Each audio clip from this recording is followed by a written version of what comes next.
खतरे में है, मुसलमान खतरे में है। आजकल ये बातें ट्रेंड में बनी हुई है। एक ऐसा माहौल बनाने की कोशिश की जा रही है जिससे ये साबित हो सके कि एक धर्म को, एक संप्रदाय को दूसरे धर्म और संप्रदाय से खतरा है। हालांकि है बिल्कुल इससे ऑपोजिट। आज की तारीख में किसी के धर्म को दूसरे धर्म से कोई भी खतरा नहीं होता, क्योंकि किसी धर्म को नुकसान पहुंचाने के लिए उस धर्म को मानने वाले लोग ही काफी हैं। कहने का मतलब समझे आप मेरा? दरअसल मैं ये बताना चाह रही हूँ कि आज का इंसान बहुत धार्मिक बना फिर रहा है, अपने धर्म का बहुत सच्चा पालक बना फिर रहा है, लेकिन उसे ये नहीं पता कि इनडायरेक्टली वो अपने धर्म को बदनाम करता फिर रहा। तो अब आप ही बताइए कि दूसरे धर्म और उसके मानने वाले लोगों की क्या मजाल कि वो आपके धर्म को किसी किस्म का नुकसान पहुंचाएंगे। हाय नमस्ते, मेरा नाम आमिना है और आप देख रहे हैं आपकी खबर। मैं ये बात क्यों कर रही हूँ, इसकी दरअसल एक बहुत बड़ी वजह है। ये बताइए, क्या आपको मालूम है कि इन दिनों हमारे सामने सबसे बड़ी चुनौती, सबसे बड़ा चैलेंज क्या है? धर्म और आस्था के नाम पर हो रहे आडंबर को रोकना, साथ ही उससे बचे रहना। जी हाँ, मंदिर, तीर्थ स्थलों और सो कॉल्ड धर्मगुरुओं ने लोगों की भावनाओं के साथ, उनकी इमोशंस के साथ खिलवाड़ कर उन्हें अंधविश्वास, सुपरस्टिशंस और दिखावे की दुनिया में फंसा दिया।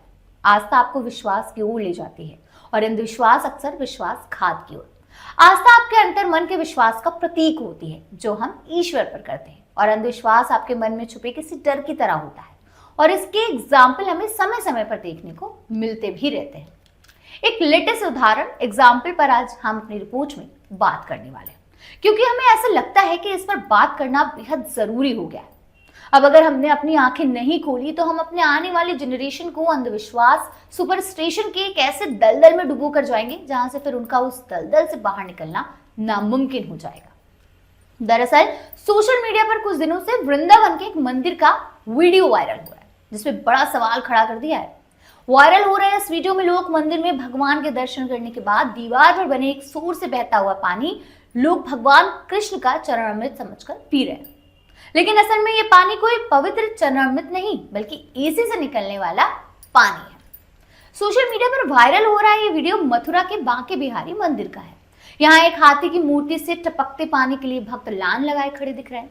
कई लोग इस पानी को चम्मच या अपने हाथों में भरकर पी रहे हैं, क्योंकि इसे लोग भगवान के चरणों का जल मान रहे हैं। लेकिन सच्चाई कुछ और ही निकली।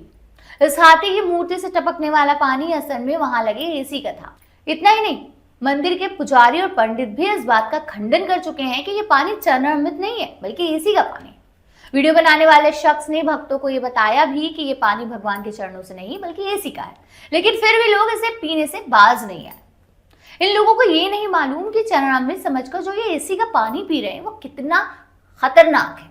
एसी का पानी असल में हवा से कंडेंसेशन से जमा होता है, जिसमें धूल, पराग और कई सारे एयरबॉर्न पॉल्यूटेंट्स भी मिल सकते हैं। चूंकि एसी का वातावरण नमी से भरा होता है, लंबे समय तक एसी में जमा पानी में माइक्रोबियल ग्रोथ हो सकती है, जो कमजोर इम्यून सिस्टम वाले लोगों के लिए हार्मफुल हो सकता है। इसके अलावा एसी के पानी में रेफ्रिजरेंट्स, लुब्रिकेंट्स और मेटल्स के पार्टिकल्स भी मिल सकते हैं। रेफ्रिजरेंट्स जैसे हाइड्रोफ्लोरोकार्बन या क्लोरोफ्लोरोकार्बन कभी कभी लीक होकर पानी को बुरी तरह से पोल्यूट कर सकते हैं। लुब्रिकेंट्स के साथ कंप्रेशर में इस्तेमाल होने वाले बाकी केमिकल भी पानी में जा सकते हैं। समय के साथ एसी के इंटरनल पार्ट्स में जंक लगने से उसमें लेड, कॉपर या एल्यूमिनियम जैसे मेटल मिल सकते हैं, जो कि पीने के लिए बेहद हार्मफुल होता है। एसी का पानी साफ या फिल्टर नहीं होता, इसलिए इसमें जरूरी मिनरल्स की कमी होती है और ये डैमेजिंग हो सकता है। खैर, लोगों के इस मामले पर कुछ अलग ही दलीलें हैं। उनका मानना है कि ये लोगों की भक्ति का प्रतीक है, और जहाँ सच्ची भक्ति होती है वहां ईश्वर का निवास होता है। जैसे मीराबाई का पिया हुआ जहर भगवान कृष्ण ने अमृत बना दिया था, ठीक उसी तरह इस एसी के पानी को भी ईश्वर ने अमृत का रूप दे दिया है। हालांकि ज्यादातर लोग इसे अंधविश्वास मान रहे हैं, और सच पूछिए तो यह अंधविश्वास ही है। वैसे अगर ये अंधविश्वास कम नहीं हुआ तो ये कहने में कोई गुरेज नहीं है कि आगे चलकर भी अभिनव अरोड़ा जैसे बाबा हमारे देश में पैदा होते रहेंगे। तो जैसे मैंने शुरुआत में ही कहा था ना कि किसी भी धर्म का नुकसान उसके मानने वाले अपने लोग ही करते हैं, तो ये भी प्रूव हो गया। वैसे आपके इस पूरे मामले पर क्या राय है? इस पूरे मामले पर आप क्या सोच रहे हैं? कमेंट में हमें जरूर बताइएगा। हम फिर मिलेंगे एक ऐसे ही पड़ताल रिपोर्ट के साथ। बने रहिए और देखते रहिए आपकी खबर।